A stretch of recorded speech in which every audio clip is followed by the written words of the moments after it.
Refusing to give up, Ravona climbed alone, her hands gripping the rocks, her body bruised and battered, but her will unbroken.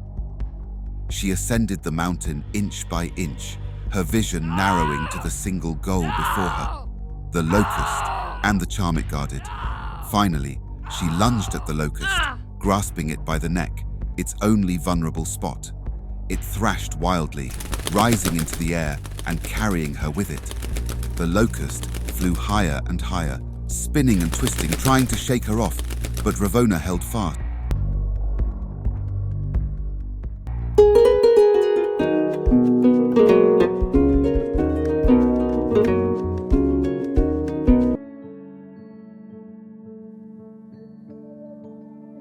Welcome back to another episode of Timbuktu. Today we're going to delve on Ibonia's birth, a prince born with extraordinary powers and abilities. This is a tale filled with magic, action, and unforgettable characters. So let's dive right in. Once upon a time, in the Valley of Baobab trees, lived the noble prince of the center and his devoted wife, Ravona. Their realm, the Valley of Baobabs, was blessed with endless rivers and fertile lands where baobab trees rose high above the earth, casting long shadows over their vast herds. This valley was a land of plenty, with every kind of crop imaginable, tended to by the people who respected and loved their rulers. But even in their great abundance, there was a sorrow that clouded the lives of the prince and Ravona. Though their love was deep and true, they had no child. It was a loss Ravona felt every day as she watched other mothers and fathers play with their children and saw the joy that lit up their faces. And while the prince of the center shared her sadness, he made a solemn vow.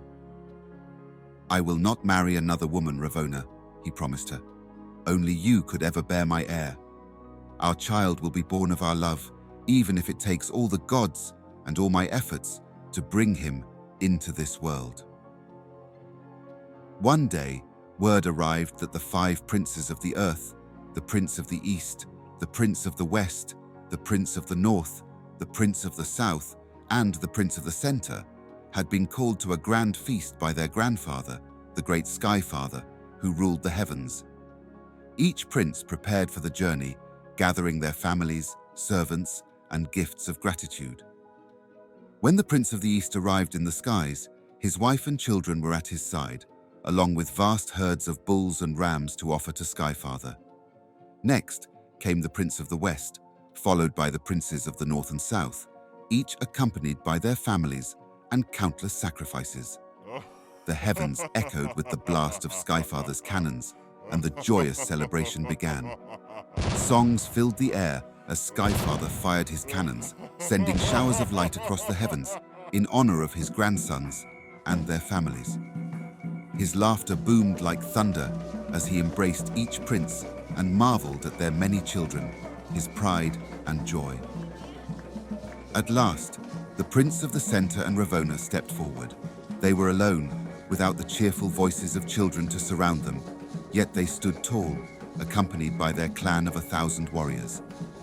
They brought with them the finest offerings from the Valley of Baobabs, 1,000 bulls, 1,000 rams, and the finest treasures their kingdom had to offer. They presented these gifts to Skyfather, who watched with a knowing gaze. Skyfather's face softened as he looked upon his eldest grandson and the devoted Ravona. The joy in the air dimmed as he gazed at them, and his voice, once booming with pride, grew thoughtful. "You come to me without children, my dear grandson," Skyfather said, his tone heavy with understanding. "For each of the other princes, I have fired my cannons and celebrated their children. But for you, I will do something different." Raising his hand, Skyfather gave the signal, and a single stone was loaded into a cannon.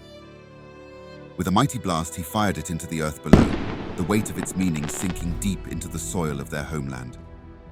"There is no child to cry for you," he said. His words weighed on Ravona's heart like a stone, and she felt the shame and grief well up within her. When the feast concluded, Ravona's sorrow overflowed, and her tears poured forth like rain. The prince held her as she wept, but Ravona's determination hardened. She resolved with every fiber of her being to find a way to bear a child, no matter the cost or hardship. The feast had ended, and night blanketed the earth. The stars seemed to shimmer brighter that night, as if guiding the prince and Ravona back to their homeland. Together, they descended the celestial sky ladder, their feet touching the earth just as dawn began to rise. But as they returned, a messenger approached, bringing troubling news. Stone Man, a sorcerer with powers feared by all, had attacked their village. With him, he had taken Malala, a woman beloved by the village for her joyful spirit and beauty, whose presence brought light wherever she went. Stone Man's cruelty was legendary. He often struck without warning, and his powers were rumored to be fueled by dark magic. The prince's heart burned with anger. He wanted to pursue Stone Man, but he knew it would take more than anger to defeat a sorcerer of such power. Instead, he decided to protect the village by strengthening its defenses, hoping that Stone Man would eventually fall into their trap. But Ravona, with her mission clear in her heart, turned her attention elsewhere. She knew of only one person who might have the answer to her longing, the diviner, a sage of immense wisdom who could see into the future and the past. His cave, hidden high in the mountains, was a place where the spirits of the old world whispered in the trees, and the shadows seemed alive with ancient knowledge. Ravona made the journey alone, her step steady, her heart resolute. When she reached the diviner's cave, she found him waiting, his gaze piercing as he observed her. He didn't need her to speak. He already knew why she had come. "You seek a child," he said softly, yet his voice carried the weight of the ages. He told her that as it was prophesied long ago, she could only ever bear one child and nothing more. But this child will be no ordinary child. He will bring chaos with him, a troubled child. "Hi, woman," said the diviner. "He will be a hard man on earth. 1,000 years in your womb, 100 men inside you, and 10 years will you carry him, O Ravona. If you consent, then that is what I will give you. But if you do not consent, you will have no other child. Go home. You do not want to have him, for he is a trouble child. Trouble, that one, and a calamity child. He is a thunderbolt. He is lightning. On earth he will kill his father. In the womb he will kill his mother." Ravona's spirit did not falter. "A child, even one who brings trouble, is better than none at all," she replied. Her voice was steady, for her resolve was unshakable. She would bear this child, come what may. The diviner once again that to carry this child will be troublesome, but she insisted. Seeing her determination, the diviner accepted her choice. So be it. The diviner told her that to get the childbearing charm, Ravona had to make a tough journey to seek the giant Locust. "This is the task you must complete."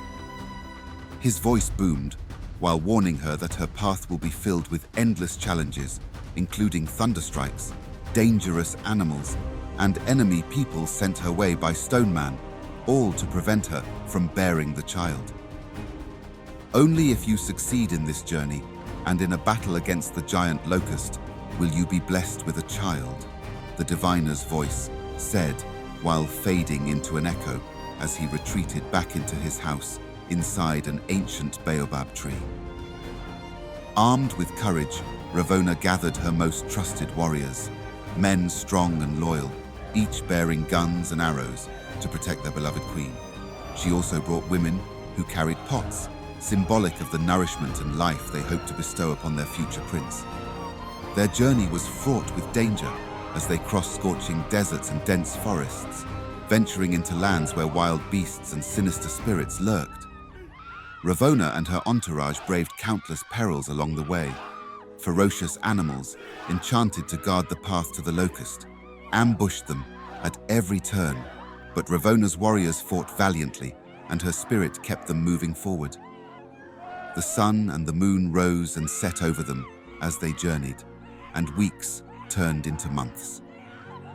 At last, they reached a volcanic mountain where flames and smoke filled the air, and the land seemed alive with heat. At the very peak, perched upon a towering stone, rested the giant Locust, its wings gleaming like polished gold, its eyes burning with a fierce intelligence. The Locust, ancient and powerful, had guarded the charm of life for centuries, and it would not yield it easily. Ravona's warriors hurled stones and arrows, but the Locust evaded each strike with ease, its massive wings beating the air with hurricane force, throwing them off balance. Many of her men fell, while the women too struggled to climb the mountain, only to be knocked back by the Locust's sheer power.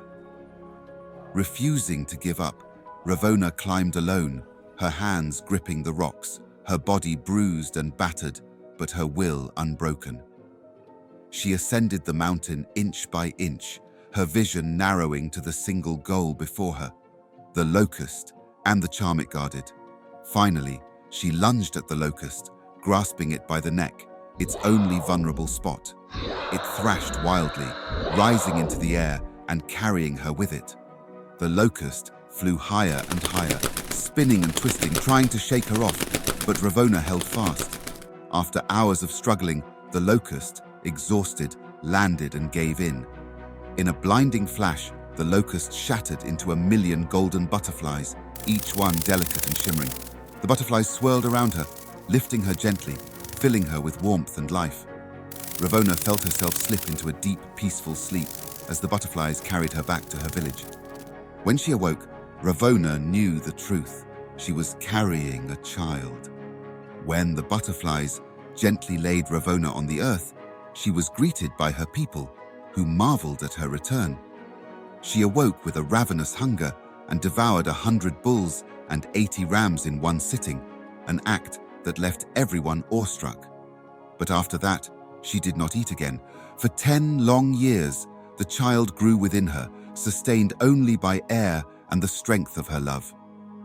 At 3 years in the womb, the child began to speak, his voice clear and strong within her. "I am to marry Malala, the joy-giving girl," he declared. Ravona, taken aback, questioned him. "How can you choose a wife?" she asked. "You are still only a seed within me." But the child, already proud and self-assured, replied, "Malala is my chosen bride, and none shall take her from me." Even from within, he spoke with authority, as though he were already a king.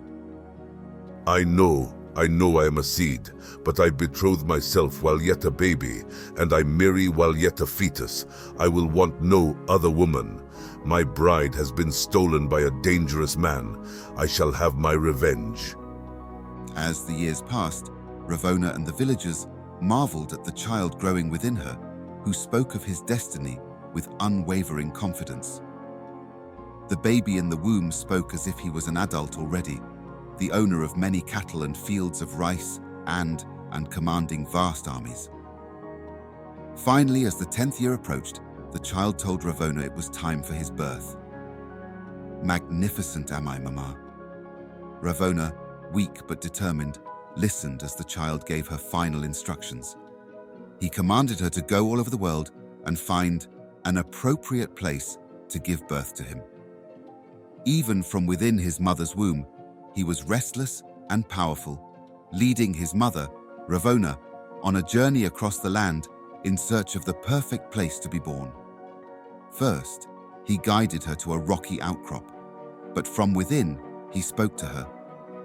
"This is not a place fit for my birth, mother. This is where eagles and kites are born, fierce creatures, but they are plunderers, rulers of their own small worlds, without true authority." At his command, she struck the rock, shattering it into pieces. And so, they moved on. Next, they climbed to the highest peak. The baby considered it, for it was a place where many looked up for guidance, but even here, he found fault. "This peak is haunted by both good and bad spirits. "It is a place of ghosts. I do not want it," he told her. And with a wave of her hand, the mountaintop trembled and crumbled into dust. They traversed forests, but each was filled with wild beasts and ruled by the stealthy, lacking true leaders. The baby guided his mother into the water next, where creatures lurked beneath the surface. But he soon rejected this as well, for it was too soft, too yielding, and with no authority he could claim. Finally, they returned to their village. The baby directed her to different places within their home, one by one. None could satisfy him, though. "This place," he would say, "holds no justice. It is ruled by the small over the great, by the deceitful and not the strong." At last, he called her to the throne room. As they entered, the sun was high, casting its light over the house. "Here," he declared, "is where I shall be born." He commanded the village to fire thousands of shots into the heavens as a symbol of his arrival and the power he would one day hold over the four directions of the world. He ordered a blazing fire to be kindled and told his mother to swallow a razor hidden in a banana. With this, he would come forth. Ravona followed his instructions. She swallowed a banner which contained a razor blade. The child then took the razor and cut his way out, emerging from her womb as the throne shook beneath her. Tragically, his mother passed in that very moment, her last act fulfilled, as her son took his place upon the golden throne. His birth sent tremors through the earth, splitting rocks and shaking the sky, signs that the heir to the land had arrived. News of the child's birth and Ravona's death traveled fast, shaking the entire kingdom. The prince of the center, the father of the extraordinary newborn, was filled with both joy and dread. He finally had a child, but it was a troubled son who had destroyed his wife. This child, who had already claimed his mother's life in birth, was unlike any other, a child destined for chaos and power. Determined to care for the child, the prince of the center made all the effort needed to take care of him. He asked his servants to create a massive fire to keep the child warm. The servants brought massive trunks and went to the volcano to harvest the hottest lava. They then set everything in front of the throne and built a fire so big its flames reached the heavens. The child had warmth. Then the prince of the center summoned 1,000 women to bathe the baby, hoping to calm his troubling energy. But the baby had no interest in tenderness or care. As each woman approached, he lashed out, kicking some so hard that they left with broken limbs, others with injured eyes or shattered hands. When his own father tried to hold him, the baby kicked him too, breaking his leg. "This truly is a troubled child," Prince of the Center muttered, realizing the enormity of what he had brought into the world. Then, the infant took a leap from the golden throne and into the blazing fire. Alarmed, the servants tried to douse the flames, but to their shock, the fire burned even brighter around him, unharming the baby, yet scorching anyone who came too close.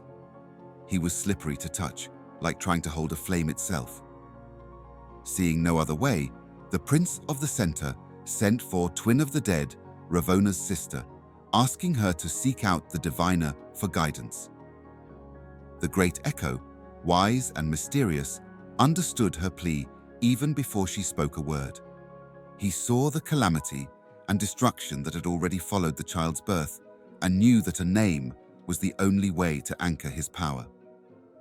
As the diviner approached the baby, he prepared to bestow upon him names, hoping one would capture the essence of his spirit. With each title, male big-winged kite, Lord Eagle, Father of Storms, the baby rejected them all, running circles around the house with unstoppable energy and a determination to find a name that matched his formidable power. Name after name, the diviner tried to capture the child's nature, speaking words of strength, dominance, and fearsome capability. But the baby refused each title. even dismissing those associated with mighty warriors, fearsome animals, and high lords. Finally, the great echo announced a name both powerful and rare: Ibonia. With this name, the diviner said, the child would stand unmatched, feared by all, a bringer of peace or destruction depending on his will. Ibonia's power would shake the very earth, and with it, he would rule the land, possessing the strength of 1,000 men. At last, the baby accepted this name, his purpose fulfilled, and the kingdom knew that Ibonia, the child born of fire and prophecy, had arrived to take his place among legends. With the village, in awe of his power, Ibonia ascended his father's throne. Skyfather may rule the heavens, he declared, but the earth is mine. His confidence was unshakable, his power undeniable. He praised himself as the master of earth and called his enemies children, who could never understand his strength. Looking into the distance, he said, "Someone has taken my bride." His voice was calm, but the fire in his eyes told of vengeance. One by one, Ibonia walked to the injured villagers and touched them, healing their wounds. At last, he came to his mother, Ravona, and with a gentle touch, he brought her back to life.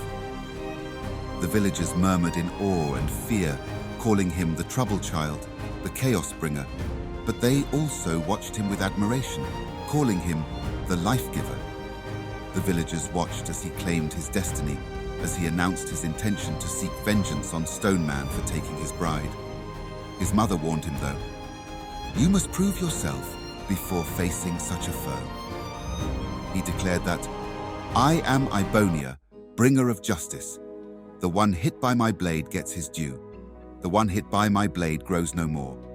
My sword kills 1,000 fierce warriors who stood in my path." And his mother, Ravona, said, "But you are still just a child, Ibonia."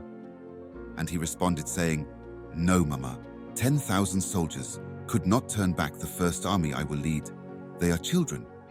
Then Ibonia stood firm on the throne of his father, Prince of the Center, and announced, My bride has been taken away by a dangerous man with powerful charms. Malala has been stolen by Troublestone Man. She was stolen by Troublestone Man. Stolen by Stone Man.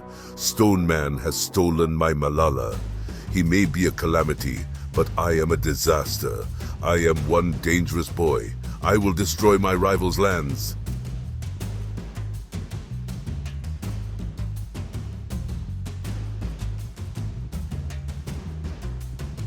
Thanks for joining us today on Timbuktu, where we followed Ravona's courageous pursuit to get a child, Ibonia. If you would like to watch the battle between Ibonia and the vicious Stone Man, be sure to like, share and subscribe.